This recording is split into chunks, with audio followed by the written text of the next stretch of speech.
Assalamu alaikum, que la paix soit sur vous toutes et tous. Aujourd'hui, avec vous, Maria D.C. Je suis ravie de co-animer votre podcast avec notre frère Rayan de l'organisation Cage UK. Notre invité n'est autre que le professeur Farid Hafez, qui va nous présenter le rapport européen sur l'islamophobie en 2020 et qui répondra à nos questions dans le cadre d'un échange sur le sujet de l'islamophobie. Pour ceux qui ne le connaissent pas, Farid Hafez est un professeur associé d'études internationales à l'université Williams College et il est chercheur principal pour The Bridge Initiative à l'université de Georgetown. Il a effectué une thèse sur l'islam politique dans la Seconde République d'Autriche au sein de l'université de Salzbourg en 2019. Il a enseigné à l'université de Californie et de New York et a publié plus de 120 articles universitaires sur l'islamophobie. Depuis 2010, il est rédacteur en chef du rapport annuel d'études sur l'islamophobie et depuis 2016, il est co-auteur du rapport européen sur l'islamophobie. Professor Hafez, assalamu alaikum and welcome to this podcast. We are very glad to have you here and thank you for accepting our invitation. Thank you. Assalamu alaikum, everybody, and thanks for having me. It's an honor for me to be here with you today. Jazakallah. I let Rayan start by the reminder of the public policy of Emmanuel Macron since 2018. Oui, merci beaucoup Maria. En effet, avant de commencer l'entretien, il est nécessaire de placer simplement le contexte, le cadre un peu français. Et oui, en effet, il s'agira dans un premier temps de rappeler que depuis février 2018, le gouvernement a mis en place une politique publique qui s'appelait à l'époque de lutte contre la radicalisation et qui avait été mise en place en toute discrétion en février 2018, comme je le disais, sur 15 quartiers inconnus qui n'avaient pas été identifiés. Cette politique, ce qui est intéressant, c'est qu'elle n'a été découverte, elle n'a été dévoilée qu'en novembre 2019, c'est-à-dire plus d'un an et demi après son commencement, par l'ancien ministre de l'Intérieur, Christophe Castaner, qu'il a dévoilé dans un discours où il annonçait deux éléments absolument centraux. Le premier, c'est bien évidemment la méthode qui avait été employée par l'État dans le cadre de cette politique publique. Et cette méthode employée a été dénommée entrave systématique. C'est-à-dire que l'État, cette fois-ci, n'utilise pas uniquement le cadre antiterroriste, mais bel et bien l'ensemble de l'arsenal législatif, l'ensemble de la législation est désormais utilisé afin de démanteler petit à petit, lentement mais sûrement, l'ensemble de la société civile musulmane. Christophe Castaner a ensuite annoncé un deuxième élément, et celui-ci est tout aussi important puisqu'il s'agit du déploiement sur l'ensemble du territoire national de cette politique publique. Cette politique qui était, comme on l'a vu, dénommée dans un premier temps plan de lutte contre la radicalisation, a été ensuite renommée lutte contre l'islamisme et le repli communautaire, puis, après le fameux discours des Mureaux de Macron, lutte contre le séparatisme. Alors, pour entrer un peu plus dans le concret, j'aimerais ici rappeler quelques chiffres afin d'illustrer l'impact terrible de cette entrave systématique. Il est nécessaire de rappeler en effet que ce sont plus de 672 fermetures, plus de 24 000 contrôles et plus de 45 millions d'euros qui ont été saisis. Et quand je parle de fermeture et de contrôle, je parle bien évidemment de structures musulmanes, de structures gérées par des musulmans qui ont été fermées ou contrôlées administrativement. Alors, quel type de structure, on pourrait poser la question assez naturellement. Il ne s'agit pas simplement de mosquées, il s'agit aussi d'écoles musulmanes, mais aussi de n'importe quel type de business géré par des musulmans, n'importe quel type d'entreprise. Imaginez un restaurant, un kebab, une épicerie, ce genre de business aussi ont été terriblement touchés. C'est donc dans ce cadre difficile et, osons le mot, persécutoire, que s'insère finalement la fameuse loi séparatisme dont on parle tant et dont finalement le rôle n'est d'autre que de faciliter l'intensification de cette politique publique islamophobe, de cette entrave systématique, comme en témoigne la circulaire publique de Jean Castex qui a été publiée en juillet 2021, quelques semaines avant l'adoption de la loi, circulaire selon laquelle, je cite, « Cette politique d'entrave sera prochainement renforcée par les nouveaux dispositifs prévus par le projet de loi confortant le respect des principes de la République. » Je laisse la parole à ma camarade Maria qui finira de dresser ce tableau sombre mais toutefois réaliste. Exactement, Rayan. Merci beaucoup pour ce début d'introduction.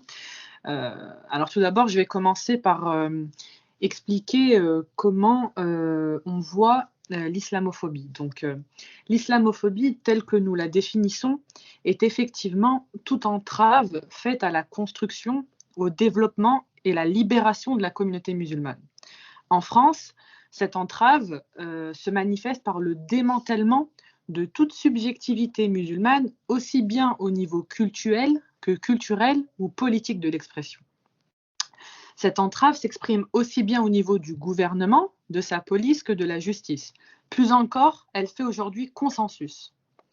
Et on observe depuis quelques années une radicalisation de l'islamophobie française, dans le sens où avant, il s'agissait de lutter contre certaines personnes réputées radicalisées. Alors qu'aujourd'hui, le thème de la radicalisation a été abandonné pour parler de séparatisme. Donc c'est un terme qui permet de considérer potentiellement tout musulman comme un ennemi de l'intérieur et tout non-musulman dénonçant l'islamophobie comme son complice. Les anciennes mesures arbitraires de politique d'exception sont désormais dûment institutionnalisées par la loi. Et en effet, avec le vote de la loi séparatisme, l'État a intégré dans la législation française des dispositions islamophobes et de ce fait dérogatoires et liberticides. Donc la loi séparatisme légalise et institutionnalise l'islamophobie en France. Cette loi, je le rappelle quand même, et je le dis jamais, je le dis vraiment souvent, mais je me répéterai toujours, cette loi ramène les musulmans en France, et notamment les Français issus de l'immigration, ou les immigrés musulmans, au statut qu'ont connu leurs aïeux pendant la colonisation, puisque c'est une loi qui constitue une dangereuse étape de la mise au pas des musulmans dans leur expression religieuse, sociale, culturelle et politique. Et la loi séparatisme réduit aux musulmans l'accès à bon nombre de droits. C'est une loi qui renforce l'autoritarisme de l'État, qui pourra désormais utiliser légalement l'ensemble de son arsenal administratif, mais aussi policier et judiciaire, contre toute forme d'organisation du culte et d'association des musulmans. Donc la loi séparatisme va créer de facto un groupe qui va être soumis à un véritable régime d'exception qui repose sur la suspicion, le contrôle, l'intimidation et la répression.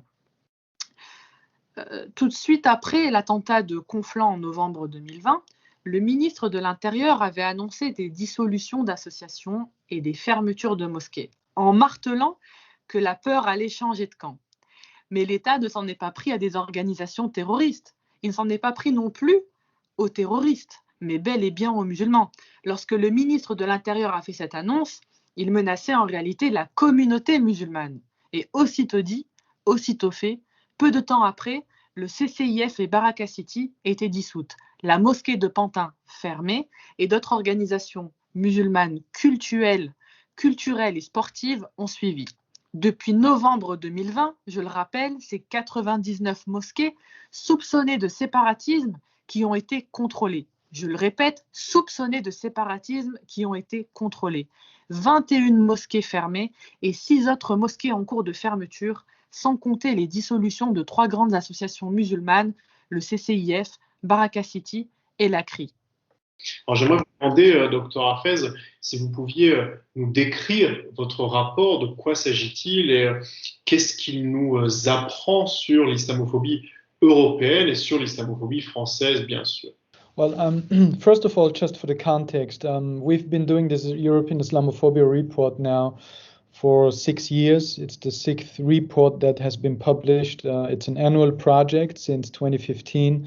And the main reason why we did that was basically to provide civil society and anti-racist organizations with data on Islamophobia, so they are able to make their case when they want to change something. Because back in 2014, when we first came up with that idea, there was still this wide kind of feeling, you know, what is Islamophobia really all about, and do we have any facts?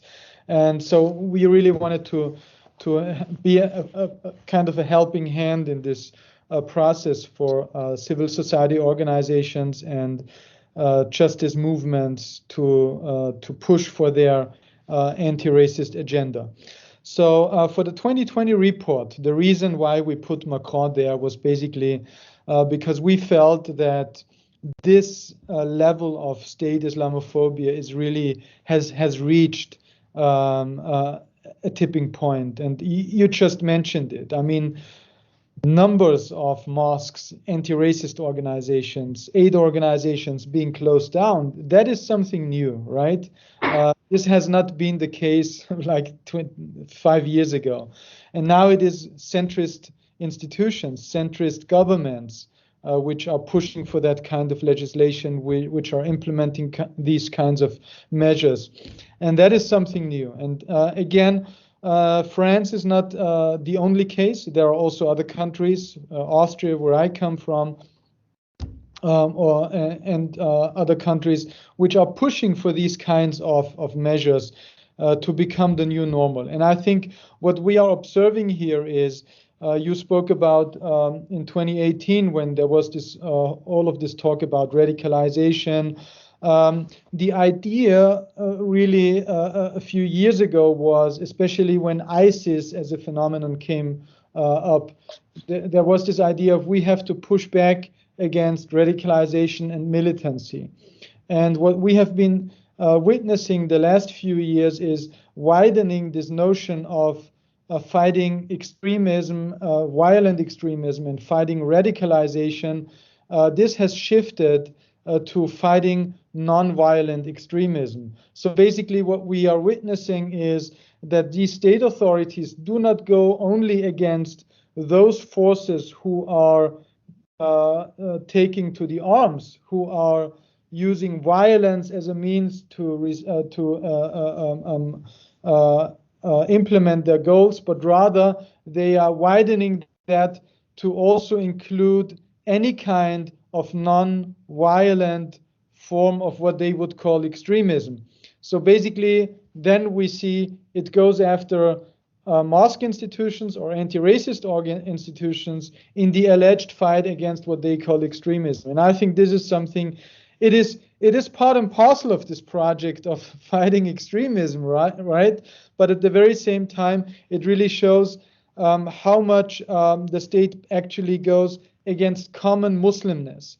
And I think the French case shows us on one side, as it has been for the last 25 years, that it goes against Muslim visibility, and that is due to its history of secularism. But then again, it shows us that it's going after any kind of political opposition. This is what we could see, not only with going after the Muslim civil society, but also going against what it called Islamo-Gushism, Islamo-leftism, which is fighting what it called any kind of critical scholarship that tries to use critical race theory or post-colonial studies in order to criticize the French state and its handling of the Muslim question. And that also translates into fighting what we could see Muslim independent agency. And the law against separatism is just a very good case in point, because what we could see here is something that we had already witnessed in countries like Austria, the regulation that Muslim institutions should not be financed from outside of France. All of this speaks to this idea of trying to domesticate Islam in a French way. So basically to create a domestic form of French Islam that is disciplined by the French state authorities. It is made And what they want to create is basically a French Islam that submits to the French will of those in power, that is not has not a unique, independent political agency to criticize the French government, but rather it is one that is silent upon oppression, that submits to the French will of what Islam should look like, and that has no independent political agency. And I think this is really the project that is at stake currently as we can see it in France. Il y a quelques minutes de cela, vous avez expliqué pourquoi vous avez choisi la photo d'Emmanuel Macron en photo de couverture du rapport 2020. Et donc, est-ce que cela signifie que pour les chercheurs réunis dans le cadre de ce rapport, la France constitue le fer de lance de l'islamophobie dans le monde occidental et qu'elle est donc un danger pour l'ensemble de la communauté musulmane en Europe? Well, I mean, first of all, I think it's the editors who chose this cover page. So it's the responsibility lies solely on me and Enes, the co-editor, Enes Barakli, the co-editor of the report. I don't want to put any blame on any of the other authors. But definitely, I think, you know, what was important for us, because obviously 2020 was the year of the pandemic, right? So we could easily have chosen the pandemic, the virus, as also something that has really changed the face of Islamophobia, going more to the digital sphere. But we did not do so. Why? Because we thought really what happened in France was so important to be covered, because it is in a way a tipping point. Because what we are witnessing in these days is that, you know, the problem with the French figure of Macron is that he also represents not the blatant far right. He represents what in many European circles, he is kind of the liberal guy, the neocon. Well, you know, the coverage of a lot of US media has maybe helped in order to also problematize some of the aspects which Macron is pushing for, especially when it goes against critical scholarship. But, you know, this aspect, this dimension of being against the organized Muslim civil society is something that is widely not really recognized. And this is what we wanted to highlight, in really to give it some emphasis in order to people to be aware that there is a problem there, and let's talk about it.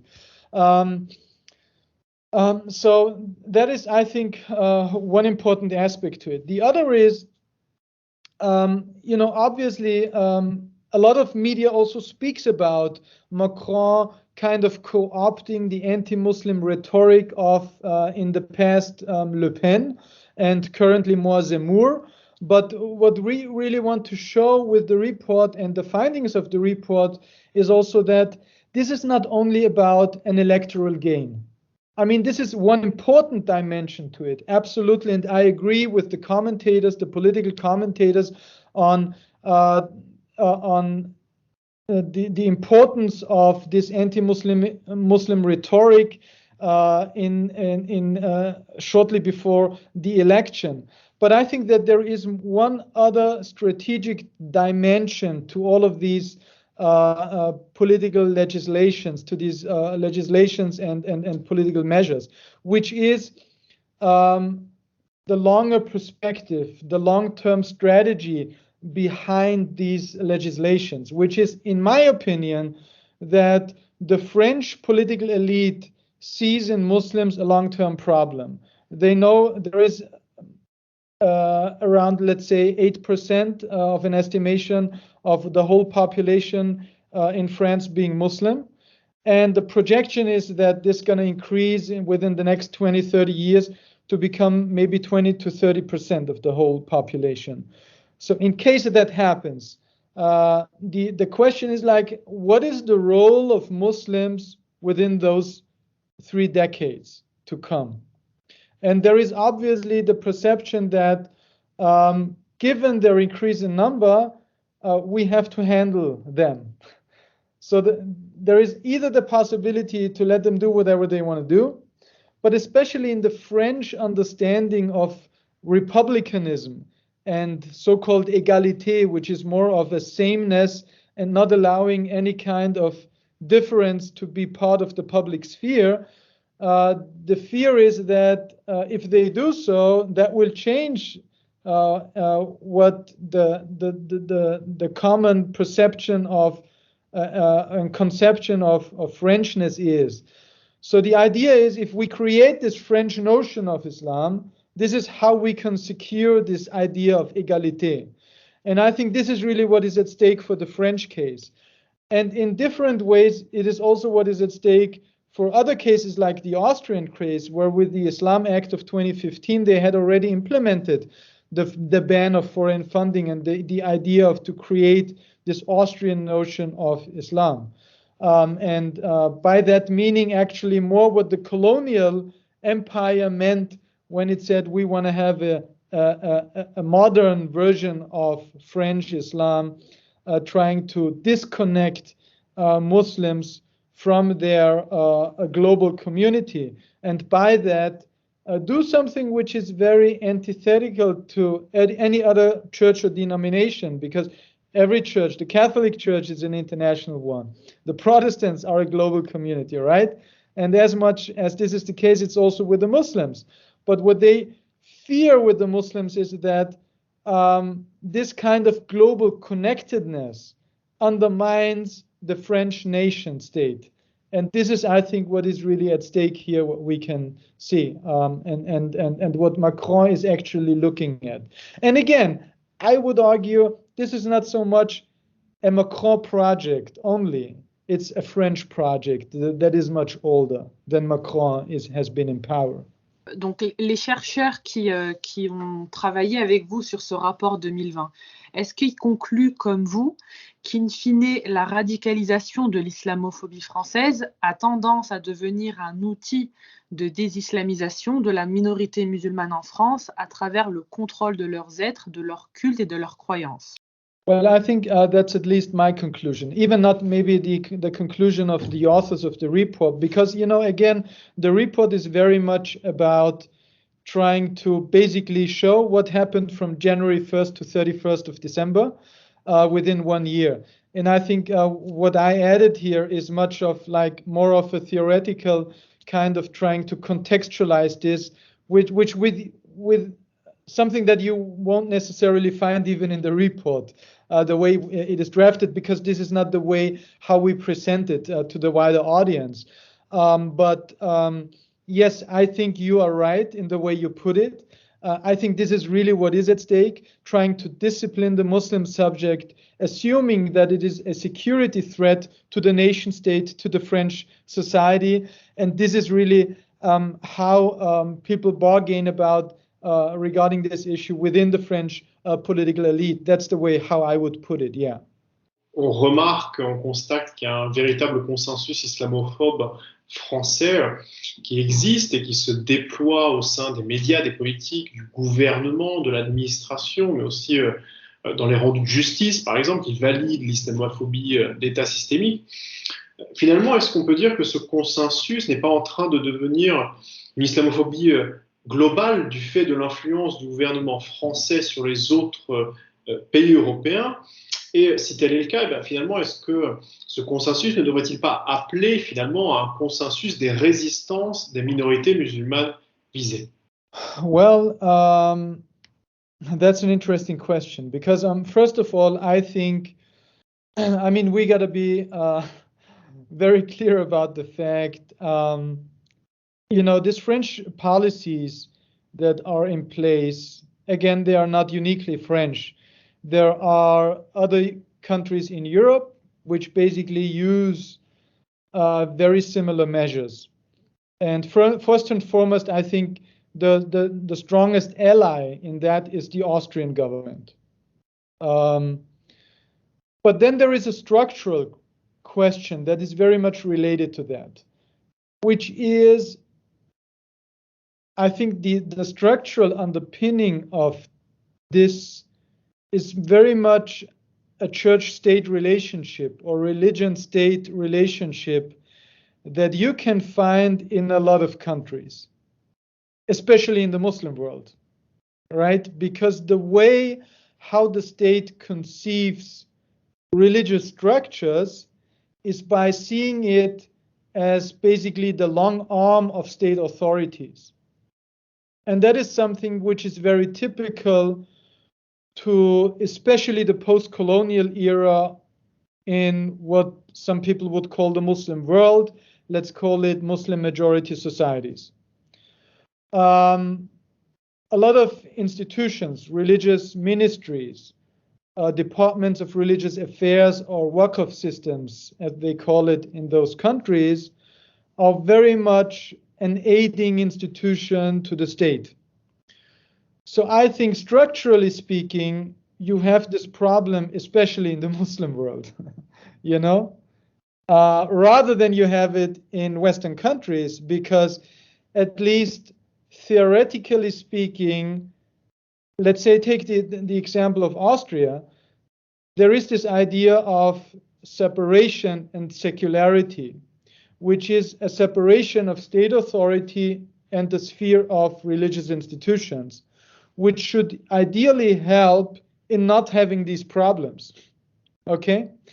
The problem with the Muslim issue is that in a lot of European countries in these days, this separation is actually circumvented by trying to approach the Muslim question through going or approaching the Muslim issue through the Ministry of Interior.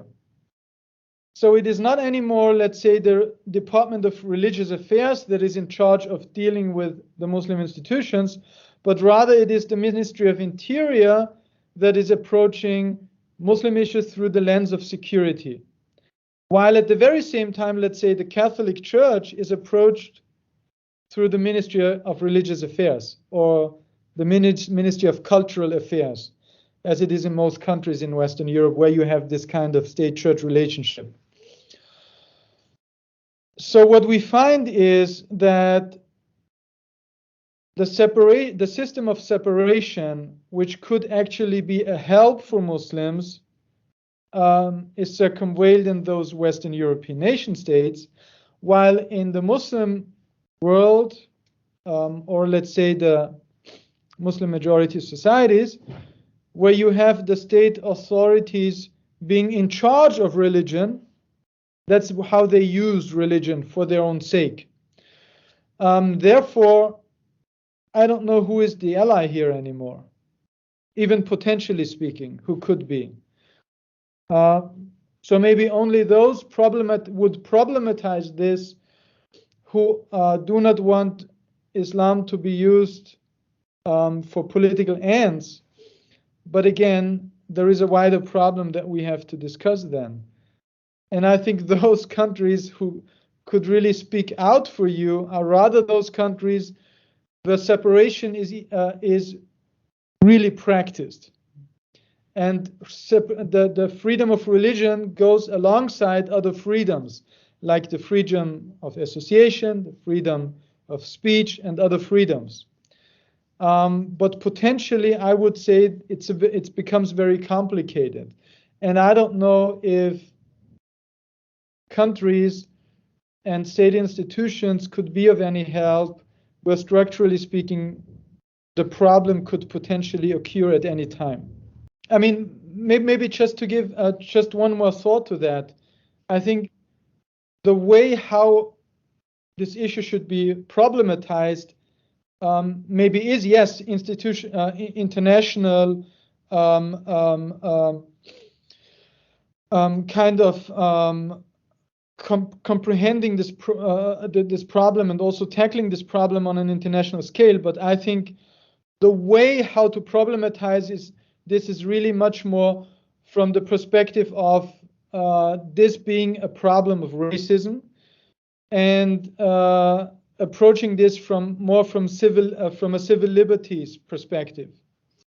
And I think the institutions that should problematize that are primarily institutions that are movements or organizations that are problematizing issues of race, issues of class, and issues of freedoms.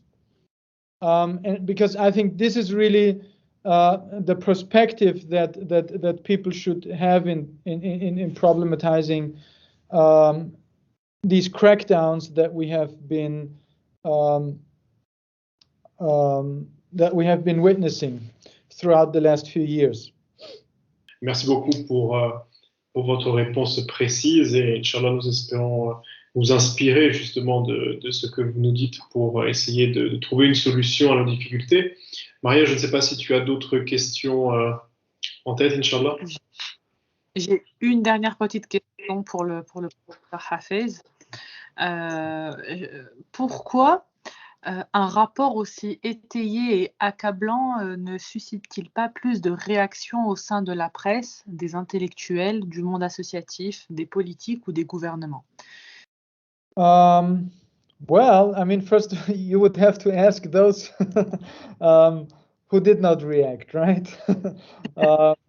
But I think, I mean, in general, you know, I can tell it like from my own experiences. I think, you know, as long as I would criticize Islamophobia on the level of far-right institutions, you would have a lot of clapping hands and people who congratulate you, and you would even, like, you know, get awards and stuff like that. And I think once you really have, you're really criticizing those power structures and the center of power, then it's obvious that a lot of people will fear standing aside of you, supporting this kind of work, because obviously you're not dealing anymore with, you know, the far right still is a marginal. I mean, maybe its discourse is hegemonic, has become hegemonic when it comes to Islam and Muslims and the scapegoating of this religion and religious group. But in terms of the power they are having, it's still marginal. It's not those who are filling the bureaucrats of all of the state authorities, right? So therefore, it is very clear why people would rather be silent about those findings. But I also believe that we will be successful over time because it becomes more obvious. I remember when the murder of Samuel Paty happened, and I gave some interviews, international media asked me, but when you criticize the raiding of the mosques, etc., there must be a reason for that, right? And that's the general European take on state, the acting of the state authorities, right? There is always this trust that you have that you put in the state authorities. Rather, in the Anglo-Saxon world, you're much more critical of what the state is doing in terms of minorities, especially, and therefore. That is something I think over time we will see, because the justice system will speak more. The people who are marginalized, when they come out and speak about the injustices that they have gone through, people will see clearer what has happened and what injustices they have been witnessing. So therefore, I do think no matter how much this is appreciated at this point of time, over time it will be recognized. And the more people speak about it, the more awareness that is created, the more I think we will also be able to work against these injustices that we have been witnessing and that we're living through, and a lot of Muslims are living through. And again, scholars, critical scholars have been witnessing with all this anti-Gushism discourse. So I think we also have to be patient, and we have to keep on doing the good work that we're doing, all of you, and us included, so that we see change coming. Et voilà, merci beaucoup pour vos réponses. Je n'ai plus de questions. Et, encore une fois, merci pour votre temps. Merci à toi aussi, Maria, d'avoir animé ce podcast. Je ne sais pas si tu as des remarques conclusives, Inch'Allah. Eh bien, je vais finir par une petite conclusion et puis ensuite par remercier tout le monde. Donc, comme je disais au professeur Hafez, donc je le remercie encore une fois et puis je le remercie pour avoir fini sur cette touche qui donne donc de l'espoir et puis qui, on va dire, qui requinque et qui nous permet de continuer le combat. Donc, comme il le disait, le travail que nous faisons et qu'il fait et que toutes les personnes qui luttent contre l'islamophobie n'est pas un travail en vain et ce travail-là apporte des résultats. Donc, il ne faut pas désespérer. C'est vrai que les temps sont durs, mais Inch'Allah, on y arrivera. Donc, merci à tous donc, pour votre participation. Merci à toi également, Rayan. Merci au professeur Hafez et à Elias qui est dans les coulisses. Et merci pour tous ces échanges fructueux et à très bientôt, Inch'Allah, pour un nouveau podcast, pour votre podcast. Assalamu alaikum. Wa alaykum salam wa rahmatullah.